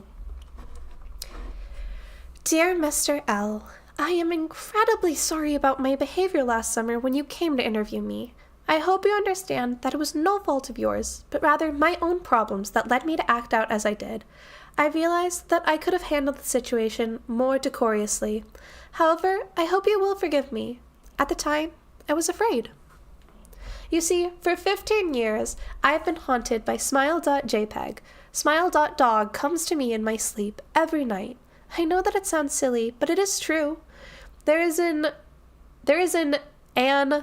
ineffable quality about my dreams, my nightmares, that makes them completely unlike any real dream I've ever had. I do not move. I do not speak. I simply look ahead, and the only thing ahead of me is the scene from that horrible picture. I see the beckoning hand, and I see Smile.dog. It talks to me. It's not a dog, of course, though I'm not quite sure what it really is. It tells me it will leave me alone if only I do as it asks. All I must do, it says, is spread the word. That's how it phases its demands. And I know exactly what it means. It wants me to show someone else. And I could. The week after my incident, I received in the mail a manila envelope with no return address. Inside was only a 3.5-inch floppy diskette. Without having to check, I knew precisely what was on it. I thought for a long time about my options. I could show it to a stranger, a coworker. I could even show it to Terrence, as much as the idea disgusted me. And what would happen then? Well, if Smile.dog kept its word, I could sleep. Yet if I lied, what would I do? And who was to say something worse would not come for me if I did as the creature asked? I need to take a sip of water. Ugh. So, I did nothing for 15 years, though I kept the diskette hidden among my things. Every night, for 15 years, Smile.dog has come to me in my sleep and demanded that I spread the word. For 15 years, I have stood strong, though there have been hard times. Many of my fellow victims on the BBS board, where I first encountered Smile.jpg, stopped posting. I heard some of them have committed suicide. I paused again. Give me a minute. This stupid thing, I don't know why it does this. I should probably, look up and why it does it. Like, if I just have bad placement or something. Really kills the mood. Others remain completely silent, simply disappearing off the face of the web. They're the ones I worry about most. I sincerely hope you will forgive me, Mr. L. But last summer when you contacted me and my husband about an interview, I was near the breaking point. I decided I was going to give you the floppy diskette. I did not care if Smile.dog was lying or not. I wanted it to end. You were a stranger, someone I had no connection with, and I thought I would not feel sorrow when you took the diskette as part of your research and sealed your fate. Before you arrived, I realized what I was doing. Was plotting to ruin your life. I could not stand the thought, and in fact, I still cannot. I am ashamed, Mr. L, and I hope this warning will dissuade you from further investigation of Smile.jpg. You may in a time encounter someone who is, if not weaker than I, wholly more depraved, and someone who will not hesitate to follow Smile.dog's orders. Stop while you are still whole. Sincerely, Mary E. Terrence contacted me later that month with the news that his wife had killed herself. While cleaning up the various things she left behind, closing emails, accounts, and the like, he happened upon the above message. He was a man in shambles. He wept as he told me to listen to his wife's advice. He found the diskette, he revealed and burned it until it was nothing but a stinking pile of blackened plastic. The part that most disturbed him, however, was how the diskette had hissed as it melted, like some sort of animal, he said. I will admit that I was a little uncertain about how to respond to this. At first, I thought perhaps it was a joke, with a couple bladely playing with the situation in order to get a rise out of me. A quick check of several Chicago newspaper online obituaries, however, proved that Mary E. was indeed dead. There was, of course, no mention of a suicide in the article. I decided, for the time at least, I would not pursue the subject of smile.jpg, especially since I had finals coming up at the end of May. But the world has an odd way of testing us. Almost a full year after I had returned from a disastrous interview with Mary E., I received another email. She's just too sleepy to read.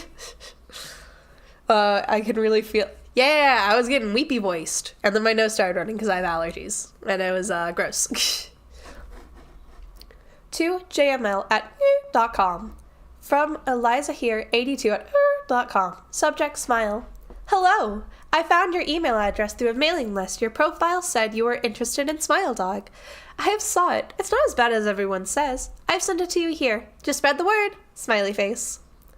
The final line chilled me to the bone. According to my email client, there was one file attached called, naturally, smile.jpg. I considered downloading it for some time.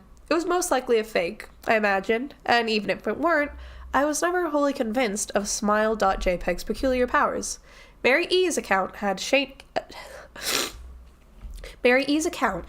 me, yes, but she was probably mentally imbalanced anyways. After all, how could a simple image do what smile.jpg was said to accomplish? What sort of creature was it that could break one's mind with only the power of the eye? As if such things were patently absurd, why did the legend exist at all? If I downloaded the image, if it looked at it, and if Mary turned out to be correct, Smile.dog came to me in my dreams, demanding I spread the word. What would I do? Would I live my life as Mary had, fighting against the urge to give in until I died? Or would I simply spread the word, eager to put it to rest? And if I chose the latter route, how could I do it? Whom would I burden it? Whom would I burden in turn? If I went through with my earlier intentions to write a short article about smile.jpg, I decided I could attach it as evidence, and anyone who read the article, anyone who took interest, would be affected. And even assuming that smile.jpg attached to the email was genuine, would I be capricious enough to save myself in that manner? Could I spread the word? Yes. Yes, I could. Smile Dog! Woo! And that's Smile Dog for you. Let's see. There's two images of Smile Dog I'm looking at. There's the one that kind of looks like Jeff the Killer. Ugly. And then there's one which is the husky with human teeth. And yeah. The one that's Jeff the Killer is creepy. But I would actually say the other one is more disturbing because it is more Uncanny Valley. The other one's just generic horror monster. The husky with human teeth is terrifying. I can't see the hand they mentioned. It is a very dark image. Maybe if I brightened it, I could see it. But it just looks like classic husky and then superimposed Steve Harvey's teeth. Definitely A tier. Yeah, it is. It's more memorable. I think part of the memorability rests in the fact that it is chainmail, which I guess that depends on your age. But chainmail was super big when I was a kid. So smile.jpg nichely shoves itself right in there. It mentions something awful is great. You don't remember all the details of it, but as long as you remember the gist. Like I was saying with Jeff the Killer, you don't remember every detail, but you remember the gist of it. My only complaint to the person writing this, you used a lot of really big words at the beginning, and then you kind of mellowed out, and I kind of wish you mellowed out the entire time. I was a college freshman once. I would like to say I wasn't a super nerd, but I don't think I ever talked with like nearly as much vocabulary. Like even as an art student, as someone who's supposed to use big words and vocabulary, being like, oh, it's beautiful, the movement in the piece, because you use the elements of design, because you have the value gradient in dark to light, and you focus on the gray area and the native space. I never used all of that as heavy as that. I feel like there should have been more layman's terms. I guess this person never declared what their major was. If it was English or linguistics, I could definitely see them using that. Maybe even if a more analytical field like science or math.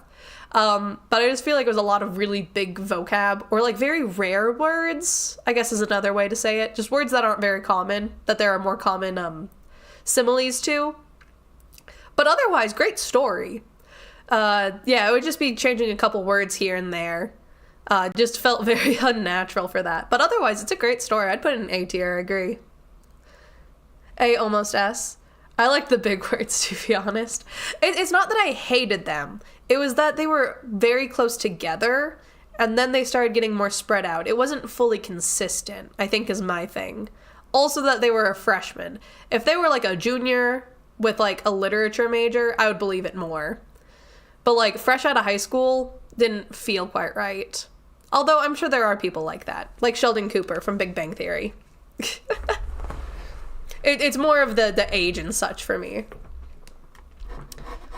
And you know, the 2000s, because this is supposed to be written in like 2009 or something, they were very different. 2008, that's what it was. They were different. You weren't treated like a teenager for as long as you are now, which I'm sure also changes how they spoke. But it didn't feel like it was someone who's freshly 18. In my opinion. But then again, most experience I had with teenagers around that age were my siblings, who would never speak formally to me because I was their dorky little sister. I love my siblings, don't get me wrong. That sounded mean. But like, you know, you don't talk formally around your family members of your direct family, usually.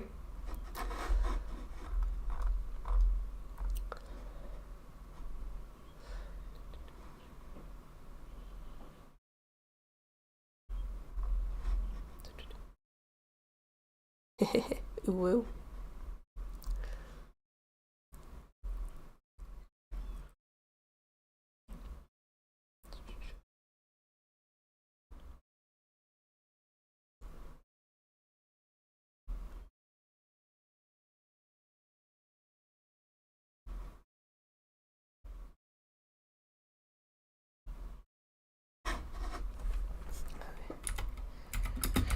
Oh, I need to finish. I don't think I finished recording. I mean, I recorded it. I just didn't end the recording of that. So now there's a whole bunch of blabber on the smile.jog thing. I'll get a cut later.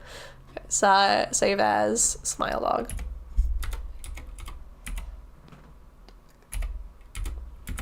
I don't want to add a period to that in case that messes with the thing. So that'll just be full smile dog.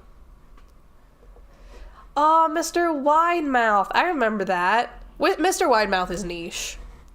I remember that. That was also something that was read to us during the Girl Scout trip, because the parents were asleep in a different room, so they didn't know that we were all awake, reading horror stories to each other. Good times! Good times! That's what the Girl Scouts is really all about, you know? Terrifying your friends. I wasn't their friends. I was an outsider. We don't need to get into my lore. Mr. Widemouth. She did not show us a picture of him. She just described him as like kind of Furby-ish. No, I clicked on something else. Stop scrolling out. I'll click on OBS to really make sure. There we go. No, there's no image of Mr. Widemouth. Oh, look, Slendy. Good baby. Good tall baby. Well, it says that there are them, but they also say files, and I don't really want to download a file.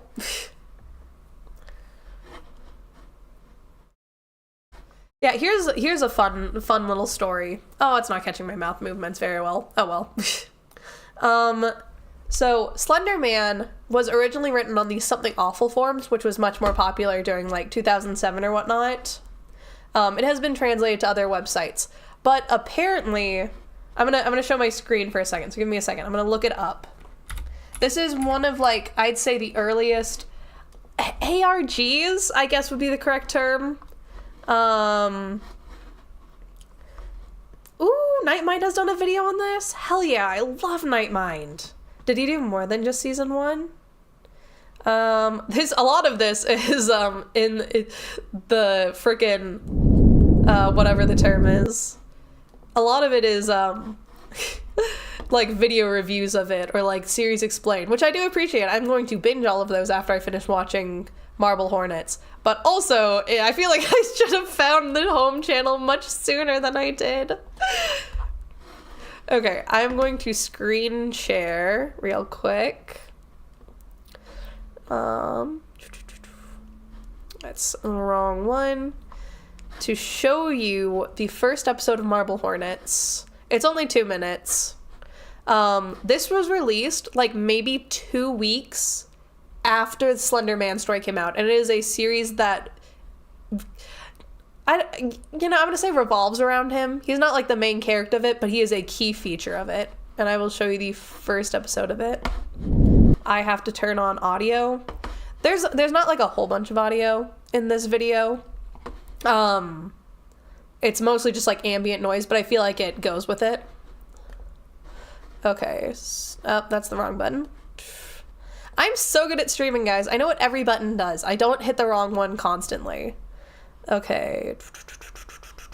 Window capture.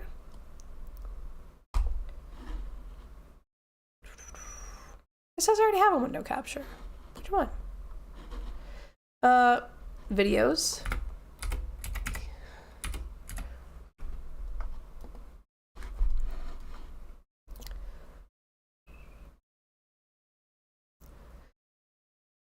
Yeah, no, it's trying to go to the wrong one. You guys, I know how to do this. Give me a minute. I should be able to get it from here, because I can just... Right? Oh, here it is. It was just a really weird thing. We're gonna full screen this, and then I have to shrink it down to actually fit. I'm gonna cover chat for a few seconds. I'm gonna move my VTuber model up, and I'm going to make her smaller, so then we know this is still a reaction video. I should also probably change my background to be transparent. Give me a second. I have to change that in this file. No, I don't want to open Steam.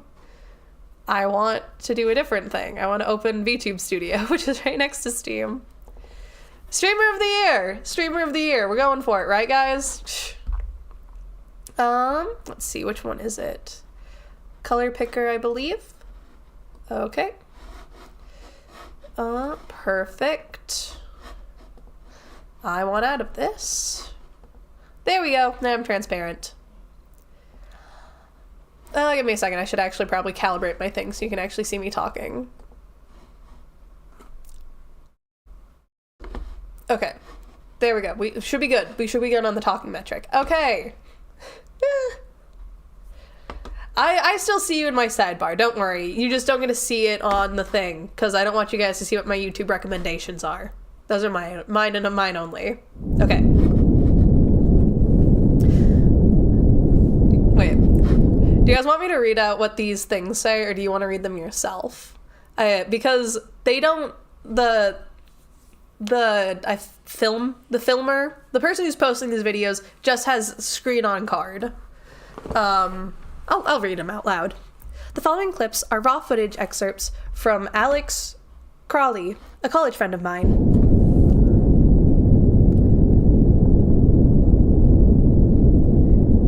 Yes, please, I'm dyslexic. In 2006, Alex was in the process of shooting his student film entitled Marbled Hornets. Over the 3 months that this took place, his film crew complained of his increasing levels of stress and irritability. Near the end of shooting, Alex halted production indefinitely and dropped the unfinished project. He told me that it was due to the unworkable conditions on his set, which was less than a mile away from his house. I asked what he planned to do with the countless numbers of tapes he had filmed. burn them.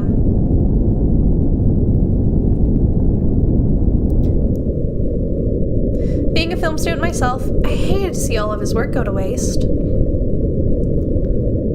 After some coercion, he gave them to me. Under the condition that I never mention it to him again.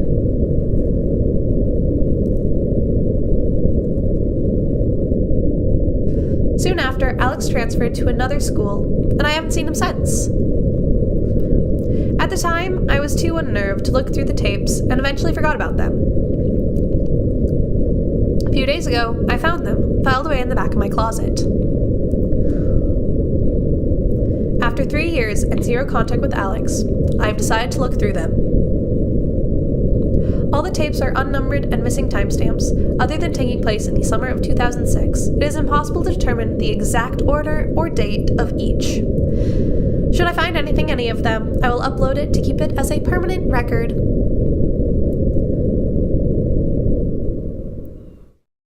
And that's the video. Hey. Oh no, I don't need their bloopers and outtakes. Boop. Oh, that was the wrong one. Boop. Yeah, that's Marble Hornets. I'm EP so you can read. Sir, do you want to die? Bro, never. Look. He's a film student. And to be fair, these are like super old. Like I said, these were released shortly after the Slender Man original fanfic took place, which was like in 2007? So these were posted 15 years ago. 15 years ago. Like, I think the dimensions in the video, give me a second, are even weird.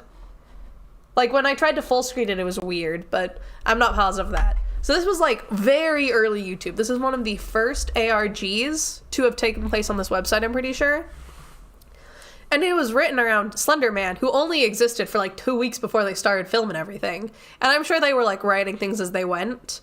And I don't know if it's official, but I think it is, they were like teenagers or maybe fresh like 18-year-olds who were filming this. And it is one of the like most known horror things, with Masky and Hoodie often being taken from this story. Like, people recognize that this is the story they're from, but then just being placed in completely different contexts to be one of Slender's main proxies. So yeah, he probably never heard of metadata. But yeah. So I've only watched a couple of these. I started watching it with the Creep TV. So Creepcast, Wendigoon and Meat Canyons podcast, and then their live footage one, Creep TV. But I'm really into it. I like the atmosphere building, and it makes me want to make one of my own, which is why I have to learn how to vlog. Because I don't have friends, so I have to have references of how to vlog so then I can animate it, because, I mean, everyone knows it's fictional anyways, so I might as well animate it. But yeah. So, once I watch all of Marble Hornets, I'll be able to put Masky and Hoodie on it, because I don't believe they have a written article for them. But they would probably go A or S tier. Just based off of what I have seen of the series so far. And yes, I know it's 15 years old and I have never watched it. Okay, that's on me. Apparently it was a 5-year project. It looks like the last upload on this channel, because I know there was a second channel, was 10 years ago. And the first one was 15 years ago, which means it was about a 5-year process of filming. So that's cool. That's Pog. There's 87, so plus that, there's 88 videos, I believe. Yeah, 10, 11, 12, 13, 14. Yeah, that's crazy. Also what's crazy. So, like I mentioned, I didn't really watch Marble Hornets before any of this. So, here's a fun little side story. I was like really into Tiki Toby. It was really hard to find like his original writing, just because at the point I discovered him, the original author had deleted some of the works. They've since re-uploaded it, but they had deleted it because they were like, I don't think I want to stand by this work anymore, which, you know, fair enough to them. They re-uploaded it because someone was stealing their work, which sucks. Don't steal other people's works, guys. But what was I saying? But I would see fan art of Masky and Hoodie, and I had known what they looked like, but then I saw some fan art of Masky without his mask, and I was like, man, they gave this guy big sideburns. That's a weird design choice. And then I started watching Marble Hornets, and I see the guy who turns into Masky, and I'm like, oh man, no, he just got big sideburns. So that wasn't a design choice. That's character design. The guy's got big sideburns. Anyways, that was unneeded information, but I told you anyways because I think it's funny that that was the one thing I thought when I was like, oh, that's the guy that turns to Masky. Damn, those are big sideburns.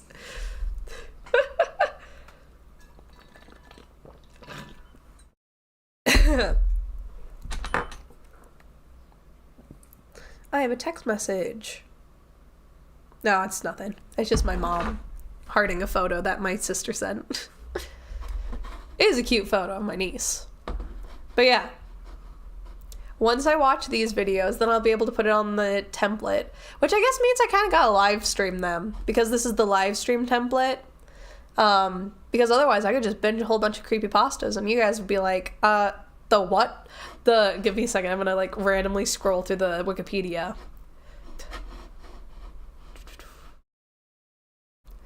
You'll say, I'm sorry, who the heck is Mr. Widemouth? And I'd be like, wouldn't you like to know? And then just never share it.